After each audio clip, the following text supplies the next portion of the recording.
This book is called Bartolomeo Cristofori and the Invention of the Piano, The Music of Life by Elizabeth Rush. And there are beautiful pictures. In Padua, Italy, Bartolomeo Cristofori's home since his birth, a hush envelops the room as the instrument maker carefully adjusts the tuning pins of a clavichord. Feet pad across the room. Cloth rustles. Sand falls silently through an hourglass. Cristofori treasures the quiet, so he can coax just the right notes from the delicate instrument. He strikes a key firmly, and inside the clavichord, a small metal strip presses a string. A pitch-perfect pianissimo note trembles out.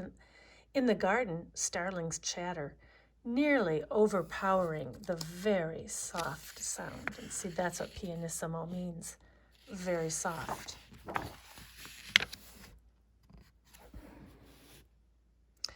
Outside, a parade of pounding hoofs and clattering wooden wheels grows closer and closer, louder and louder. Horses whinny, snort, stamp, as a young prince and his entourage spring from the carriages to the cobblestones. Everything's becoming louder. His Highness, Prince Ferdinando de' Medici, word of Cristofori's gift for tuning and restoring keyboard instruments has spread throughout the land.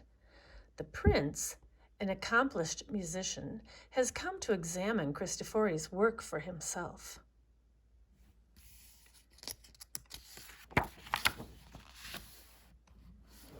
Cristofori shows the prince to a harpsichord, a keyboard instrument that plucks stiff strings.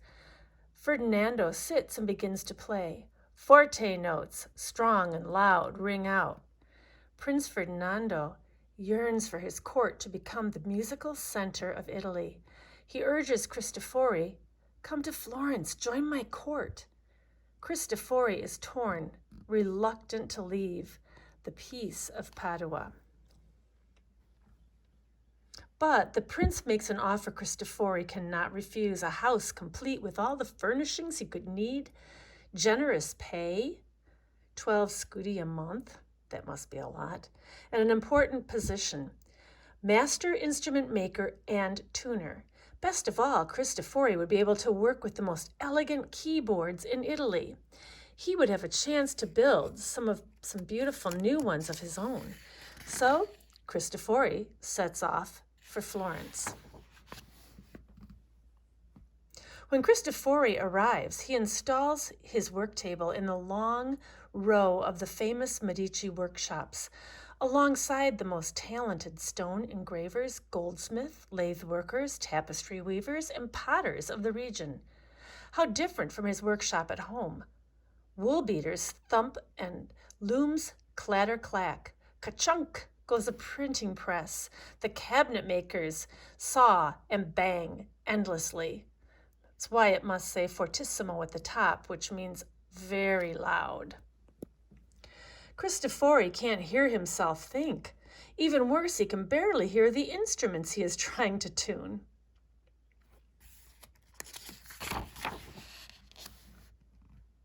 So Cristofori moves his workshop out of the hubbub and into his house. He planes boards and saws keys as a fire crackles in the hearth. He glues joints as tin plates clink in the kitchen. He tunes strings as a nearby fountain splashes joyfully. And so at the top of the page it says decrescendo, poco a poco, softening just a little bit by a little. Bells toll and clang and chime, ringing in the dawns, the days, the weeks, and the years as Cristofori restores 16 of the prince's keyboard instruments and builds from scratch 9 more. The prince and the people of Florence find Cristofori's work to be masterful. But for Cristofori, his creations are not good enough. The harpsichords and the clavichords he restores and builds can only do so much. For no matter how gently A musician presses the keys. When the harpsichord plucks its strings, the sound is always loud, always loud. Forte means loud. And no matter how vigorously a musician presses the keys of the clavichord, when its tiny metal strips tap the strings, the sound is soft, very soft. That's pianissimo. That's what very soft means. Neither instrument can start sotto voce, like the whispered gossip of neighbors, and build to an angry argument. No one can play a pounding march and then drop down to a lovely lullaby. There is no way to surprise listeners with a few feathery notes or furious notes. As Cristofori ponders this problem, he delivers harpsichords to the Medici's Pitti Palace for concerts in the gardens. There he marvels at great stone statues, how sculptors he once worked beside have brought marble to life. Cristofori lugs harpsichords to the prince's favorite villa outside the city for concerts in the theater. There he admires the prince's room of small paintings by great masters. How artists have evoked a moment in time with just colors and lines. There you see crescendo becoming louder. Cristofori accompanies harpsichords to Pratolino, the prince's summer residence, for magnificent operas. There, Cristofori hears violins, violas, and voices rising from a hushed whisper to a bellowing bravado, capturing all a person can feel. How much can be expressed with stone and paint and bows on strings? If only Cristofori's keyboard instruments could so fully express the music of life. The instrument maker yearns to create a new keyboard, one that can be played as softly as gentle rain and as loudly as a booming thunderstorm. But how? Cristofori wanders the streets and workshops of Florence. All around him, hammers rise and fall. Tink, tink, go the tiny hammers of the goldsmiths and silversmiths. Tap, tap, the sculptor's mallet strikes. Bang, bang, the blacksmith's sledgehammer pounds. Even in the piazzas, hammers dance above dulcimers, filling the air with a rich range of sound. Maybe hammers are the solution. But what should the hammers be made of? Wood? Paper? Leather? Cristofori scours the bustling markets of Florence for a variety of materials. With the clink of gold florins, he pays the shopkeeper. Back at his workshop, Cristofori wonders, what would be the best design for the hammers? He experiments, carving wood carefully. The hammers begin to take shape, wide at the base, narrow in the middle. The hammers will strike stretched strings, he decides. But what kind of strings? Brass, steel, gut, or gold? The string should be strong enough to endure pounding, but still vibrate richly. For a warm, clear tone, he chooses brass and stretches the strings tightly across a strong cypress soundboard. Now the instrument maker faces the toughest challenge of all. How can musicians change the volume simply by varying the pressure on the keys? Cristofori experiments with different ways for the keys to control how fast and how forcefully the hammers swing. At first, the hammers strike too hard, breaking the strings. Then, they tap too softly to be heard. They sometimes even rebound, striking the note twice. Finally, Cristofori crafts a clever solution. Now pressing a key flings a hammer at the string. Immediately, the hammer falls back and is caught, poised to play again. The inventor assembles a long row of keys, hammers, and strings in a sturdy wooden case. Cristofori gazes at his masterpiece, which is covered in red leather, lined with green taffeta, and trimmed with gold ribbon. On the outside, it looks just like a harpsichord, but inside is the marvelous new mechanism. What will his patron think of it? And there is the new instrument.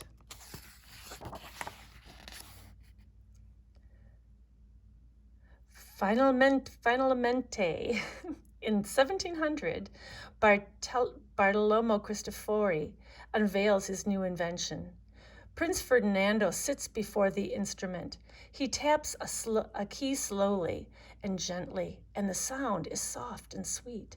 He presses the keys harder and faster, and the notes ring out loud and clear.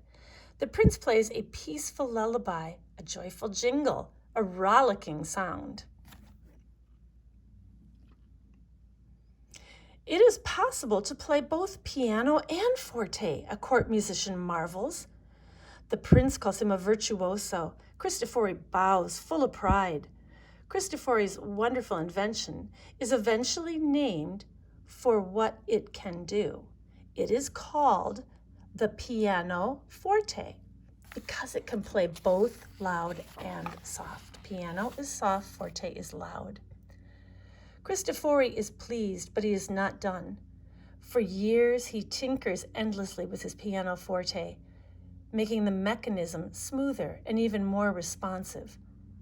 But the keyboard is so sensitive, musicians struggle to play it. Hit a key a little too hard and dong, or too soft, ding, and the volume follows. The more responsive Cristofori makes his instrument, the more reluctant musicians are to play it. Undaunted, Cristofori spends the rest of his long life perfecting his invention, coaxing it to respond precisely to a musician's touch. He hopes that someday someone will use it to capture the music of life. Cute little cat.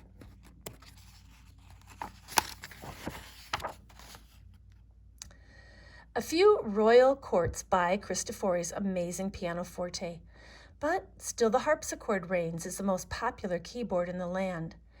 And before he is able to see his instrument embraced widely by musicians, Bartolomeo Cristofori dies in 1732 at the age of 76. See, it says Morendo, dying away. But Bartolomeo Cristofori's invention lives on. An article about his amazing instrument is published in Germany, and an organ maker there begins crafting pianofortes. The instrument slowly spreads across Germany.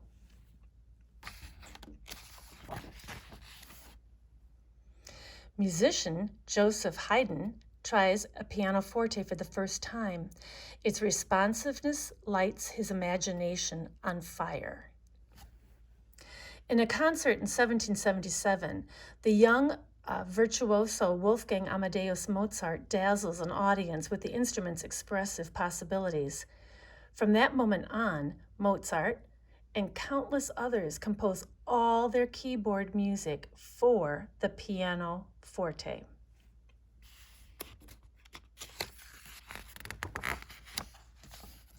Cristofori's invention, eventually simply called the piano, becomes a powerful tool in the hands of brilliant composers everywhere. Ludwig van Beethoven's piano rings out rousing and full of joy. Johann Brahms' piano soothes to sleep. Scott Joplin's piano dances. Clara Schumann's piano sings. Claude Debussy's piano makes moonlight. And today, all around the world, in the hands of countless musicians, young and old, Bartolomeo Cristofori's piano captures the music of life.